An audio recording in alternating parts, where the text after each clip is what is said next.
Hello, नमस्कार, good morning. कैसे हैं आप सब प्यारे बच्चों। मैं मानसी जैन अपने यूट्यूब चैनल पर आप सबका स्वागत करती हूँ। कल हमने टॉपिक किया था सौरमंडल। जो बच्चे आज नए जुड़ रहे हैं वो एक बार उस वीडियो को देख लेना, क्योंकि ये टॉपिक कल वाले टॉपिक से रिलेटेड है, इसलिए मैंने यहाँ पर पार्ट 2 लिख दिया है।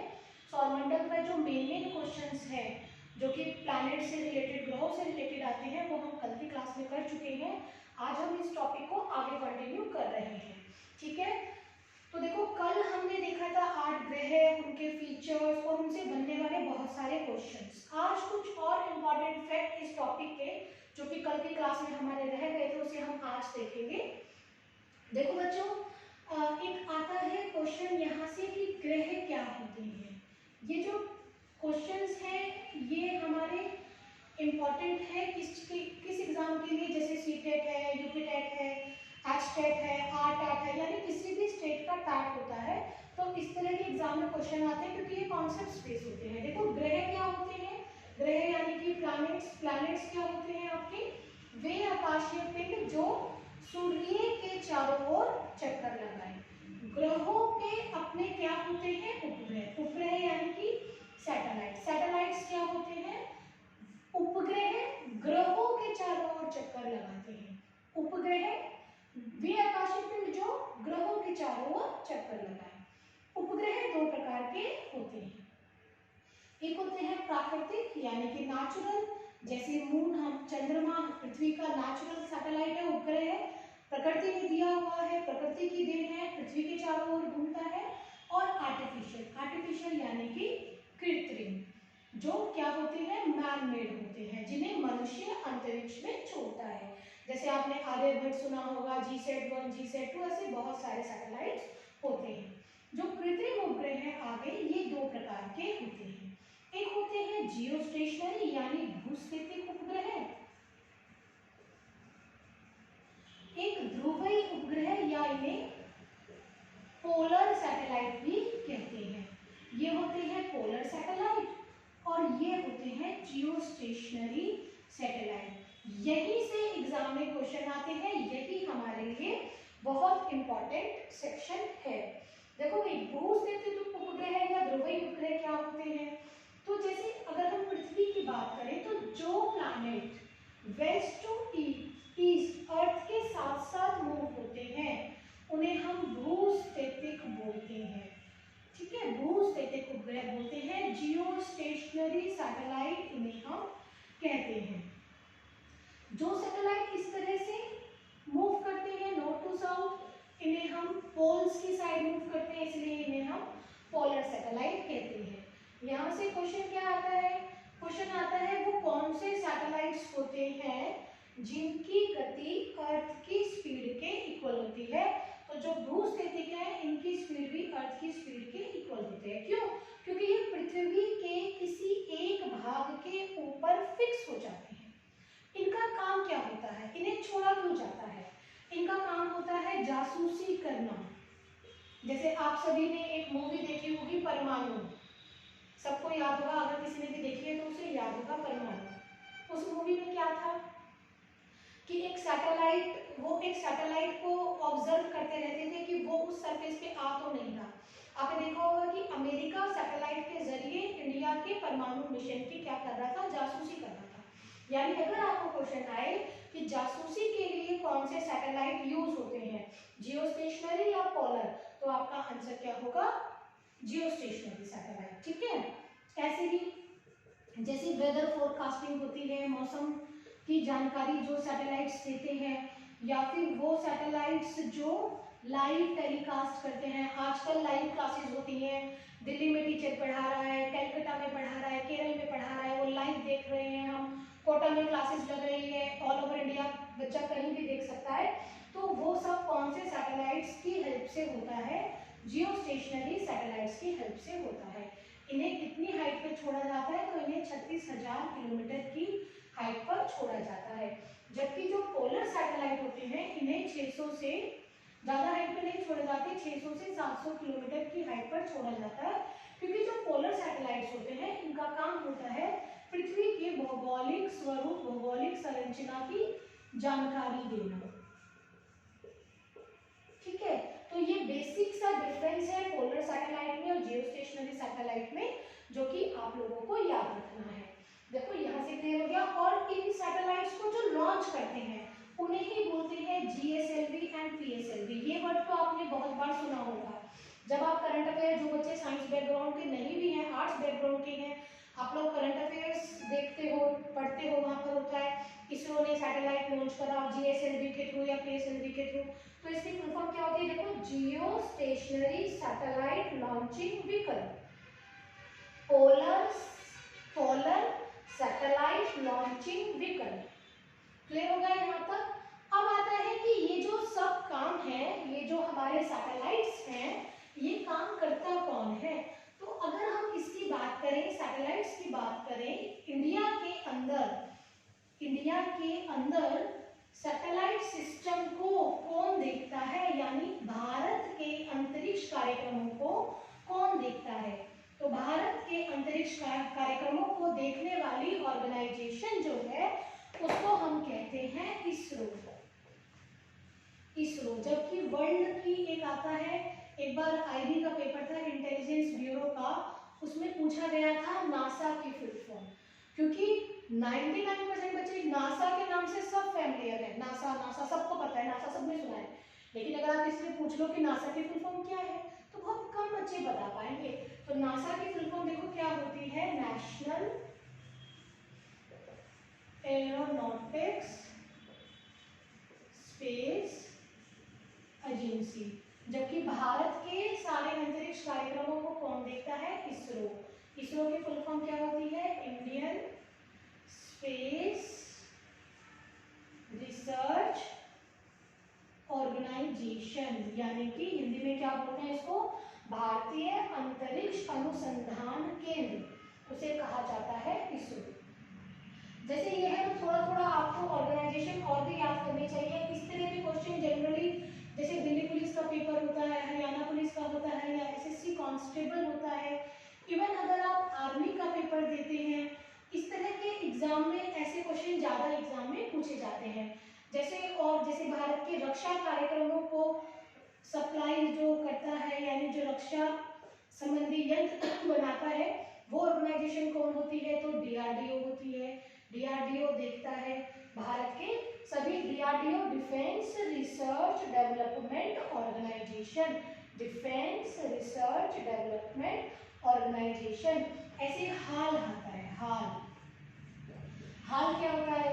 Hindustan Aeronautics Limited, Hindustan Aeronautics Limited. ये क्या करता है? सपोज हमारे नेवी ने कहा या हमारी आर्मी ने कहा कि मुझे इतने फाइटर प्लेन्स चाहिए, ये DRDO को कहेंगे, फिर DRDO क्या करता है? हाल को ऑर्डर देता है। तो हाल क्या है? हाल भारत की वो ऑर्गेनाइजेशन है, वो संस्था है, वो फर्म है, वो फैक्ट्री आप कह सकते हो, जो क्या करती है? जो हमारे प्लेन्स बनाती है, फाइटर प्लेन्स बनाती है, लड़ाकू टैंक बनाती है, ठीक है? उस ऑर्गेनाइजेशन का नाम है हाल। तो चलिए इसमें और आगे क्वेश्चंस देखते हैं हम। विंटर्स में बोर्ड में जम जाता है, जल्दी से रफ नहीं होता है। तो ये देखो इंक जो है वो इसमें अच्छे से जम गई है, 1 मिनट में जम जाती है। दूसरे से इसको क्लोथ से रफ करके देखते हैं।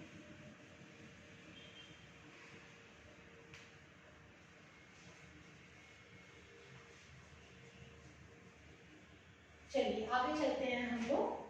आगे देखो, अगर हम सौरमंडल की बात करें तो एक क्वेश्चन बड़ा ही इंपॉर्टेंट है, बहुत सारे एग्जाम्स में पूछा जाता है, उपसौर और अपसौर। बहुत बार कोई भी मतलब पेपर उठा के देख लो, किसी भी 10 ईयर का, यहाँ से आपको क्वेश्चन जरूर मिलेगा, पेरिहेलियन एंड हेफियलियन। देखो ये कैसे याद होगा? उपसौर क्या होता है? उपसौर सूर्य और पृथ्वी के बीच की दूरी जब न्यूनतम होती है तो इसे हम क्या कहते हैं? उपसौर। अपसौर क्या होता है? जब इनके बीच की दूरी, मैं शॉर्ट में लिख रही हूँ, ये ऊपर वाली लाइन कंप्लीट आएगी, जब इनके बीच की दूरी क्या होती है? अधिकतम होती है। इसको देखो पहले याद कैसे होगा। देखो सौर क्या होता है? सौर यानी सौर ऊर्जा यानी सूर्य से बनने वाली, यानी यहाँ पर आपको पता है कि सौर का मतलब क्या होता है, सूर्य। उप का मतलब होता है समीप, पास, उप, जैसे आपने पढ़ा होगा उपनगर, उपनिषद, हम हिस्ट्री में पढ़ते हैं उपनिषद। उपनिषद का अर्थ क्या होता है, गुरु के समीप बैठकर शिक्षा लेना, दैट इज उपनिषद। तो उपनिषद, उप यानी समीप, यानी सूर्य के समीप, यानी जब पृथ्वी सूर्य के समीप हो। ठीक है बच्चों, मेरे हिसाब से आपको अच्छे से समझ में आ रहा होगा, और मैं साथ साथ आपको ये भी बता रही हूँ कि ये याद कैसे होगा। उपसौर यानी सूर्य के समीप, वरना बच्चे उपसौर और अपसौर में कंफ्यूज हो जाते हैं कि उपसौर कौन सा है, अपसौर कौन सा है। आप सिर्फ इस वर्ड को पकड़ लो, इस वर्ड को पकड़ लोगे और उपनिषद याद रखोगे तो आपको याद रहेगा कि ये समीप वाली है और ये दूर वाली है। तो जब सूर्य और पृथ्वी एक दूसरे के नजदीक होते हैं, ये कब होती है घटना, तो ये घटना होती है 3 जनवरी को, और ये होती है 4 जुलाई को। 3 जनवरी को ये घटना होती है। ये डिस्टेंस कितना होता है, तो ये डिस्टेंस होता है 14.70 करोड़ किलोमीटर, और ये वाला डिस्टेंस कितना होता है 15.21 करोड़ किलोमीटर।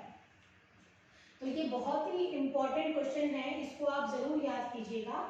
और देखो ये ना, अगर कभी एग्जाम में कभी इनकी डेट पूछ लेते हैं, कभी इनका डिस्टेंस पूछ लेते हैं, कभी पूछ लेते हैं ये क्या होता है, तो ये मोस्ट इंपॉर्टेंट है। मैंने यहाँ पे स्टार लगाया है, ये आप जरूर याद कर लेना। और देखो डेट अगर कभी भूल जाओ ना, तो देखो 3 और 4 डेट इसी में छिपी हुई है, देखो यहीं से याद हो जाएगा आपको। इसमें 3 भी है 4 भी है, ठीक है ना, इजी हो गया ना आपके लिए। 3 भी है 4 भी है, तो दोनों डेट याद हो जाएगी। पहले कौन सा आता है 3, अब ये भूल जाओ मैडम आपने 3 और 4 तो याद करा दिया, आपने ये याद नहीं कराया कि दूर कौन सी है पास कौन सी है। तो भाई पहले कौन आएगा, जैसे गिनती शुरू करेंगे तो पास में कौन है, तो पास में 3 है ना, तो आपको याद रहेगा। जनवरी भी पहले आता है ना, तो आपको ऐसे याद रहेगा। तो ये क्या आएगी 3 जनवरी और 4 जुलाई। एक एग्जाम था एचटेट का, उसके अंदर क्वेश्चन आया कि सूर्य और पृथ्वी के बीच की औसत दूरी।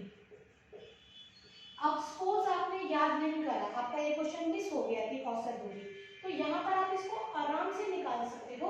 हम किसी का भी एवरेज कैसे निकालते हैं, 14.70 15.21 अपॉन में 2, ऐसे अगर आप करेंगे तो औसत दूरी निकल जाएगा। तो वो क्या निकल जाएगा आपका, सूर्य और पृथ्वी के बीच की औसत दूरी। ठीक है, इसका आप स्क्रीनशॉट ले लीजिए, 1 मिनट के लिए मैं हट जाती हूँ, और आप इसका स्क्रीनशॉट ले लीजिए, इसको आराम से लिख लेना, आराम से जैसे मैंने बताया ऐसे वैसे इसे आप याद कर सकते हो। ठीक है, चलिए आगे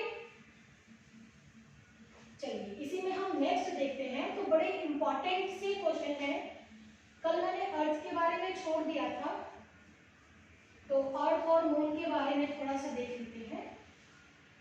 पृथ्वी क्या कहते हैं, पृथ्वी को कहते हैं हम नीला ग्रह, है ना। तो पृथ्वी जो है उसकी, पृथ्वी अर्थ के बारे में हम देख लेते हैं। तो पृथ्वी की रोटेशन कितनी है, पृथ्वी की रेवोल्यूशन कितनी है। तो देखो 2 तरह की स्पीड होती है अर्थ की, रोटेशन और रेवोल्यूशन। ये भी मोस्ट इंपॉर्टेंट पार्ट है, यहाँ से भी एग्जाम में क्वेश्चन जरूर जरूर जरूर आते हैं। रोटेशन यानी घूर्णन गति, और रेवोल्यूशन यानी कि परिक्रमण गति। परिक्रमण कल मैंने आपको समझाया था, परिक्रमण परिक्रमा से बना था, कल आपने देखा था उसको।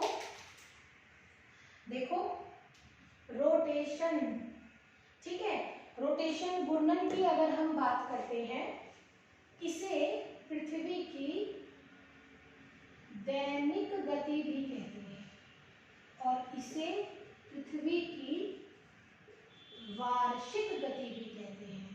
जो ये घूर्णन गति है, इसी का दूसरा नाम परिभ्रमण गति होता है। इसको आप ध्यान से फोकस कर लेना, ये परिक्रमण है जबकि ये परिभ्रमण है।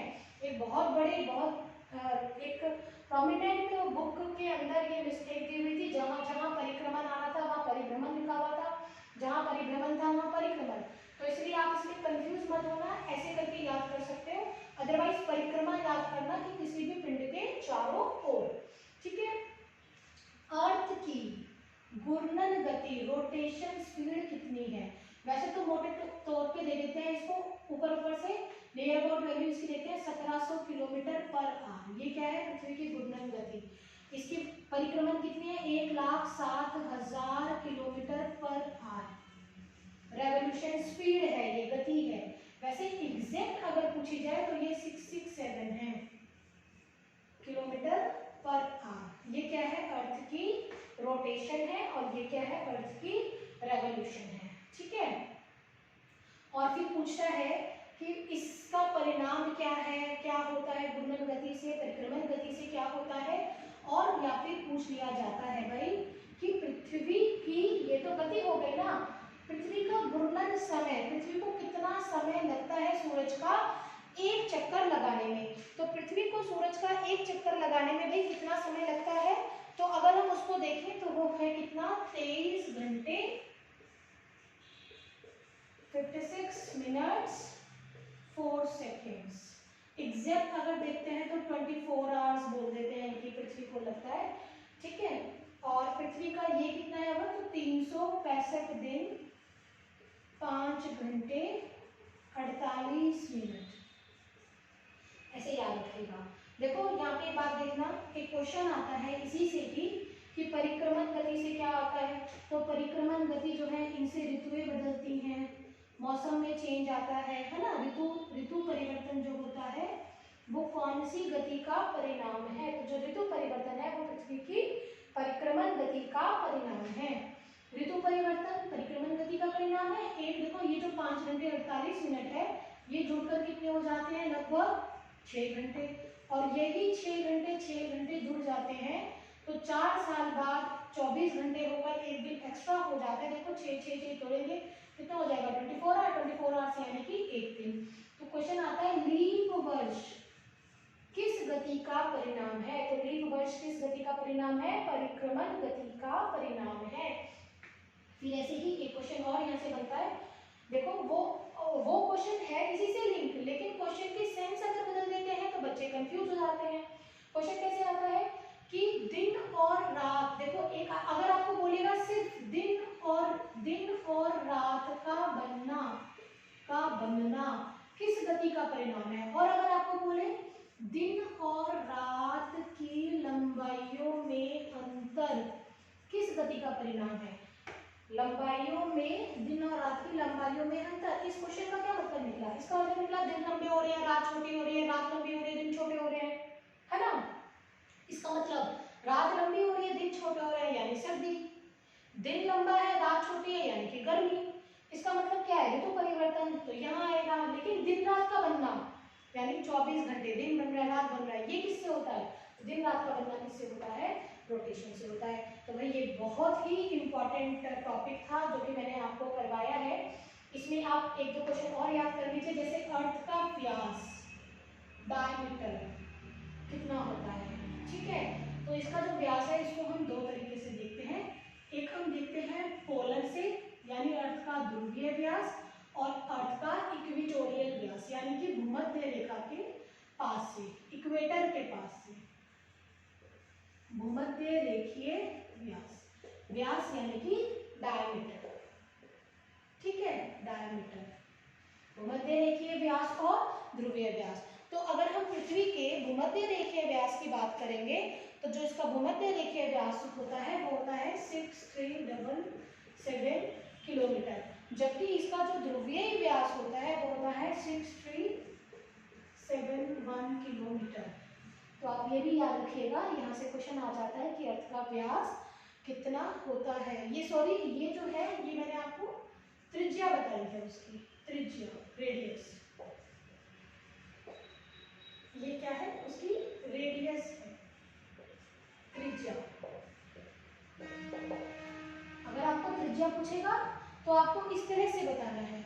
अगर व्यास पूछेगा आपको तो व्यास जो है वो 12,757 किलोमीटर, ये भूमध्य रेखीय है।